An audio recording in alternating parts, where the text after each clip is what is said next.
So there's an art critic for New York Magazine with a divisive hot take.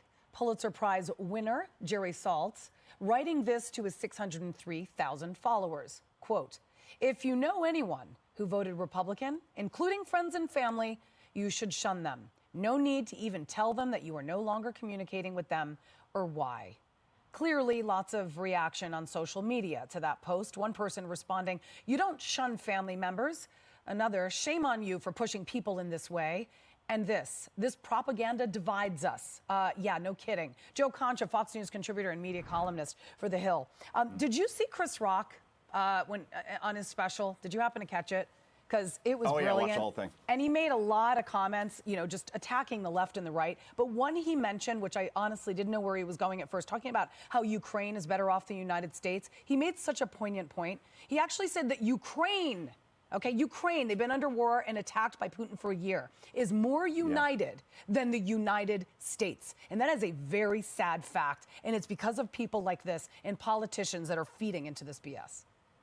Yeah, Julie, I'm glad I don't call Jerry Saltz daddy, right? Because let's say I did vote Republican in the last election. I'm not allowed to come over for the holidays anymore, Thanksgiving. I am not in his world anymore. And it's just amazing that it seems like Jerry Saltz is embracing what more and more in the left are embracing, right? Instead of civil, honest debate, simply cut off all communication. Stay in your safe space. And I'm sure that pious Mr. Saltz has talked about the importance of diversity before, but when it comes to the most important kind of diversity of thought on his planet, it's either agree with his orthodoxy or prepare to be exiled. And it's funny that this comes from an art critic, by the way, Julie, because as you know, one would think that he would embrace individual thought, considering that's the very foundation of art. No, no dice. I mean, it's just whining. It's whining. If you don't agree with me, then you're out. I mean, that's basically the mentality that if you cannot agree with everyone around you or they can't agree with you, then there's no need. It's called a whiny snowflake. And it's just disgusting. And that's just further dividing this country. And it's no surprise whatsoever. But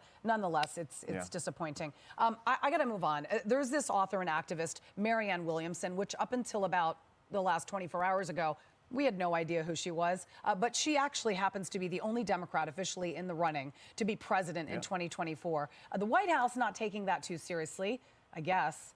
Williamson now clapping back. Watch. Imagine 8-ball, whatever. If I could feel her aura, I just don't have anything. I just don't have anything to share on that. I was so sad to see the commentary of the president's press secretary, Karine Jean-Pierre, about me, about crystal balls, which I've never spoken or written about, and auras, which I've never spoken or written about, and just speaking so derisively and in such mocking.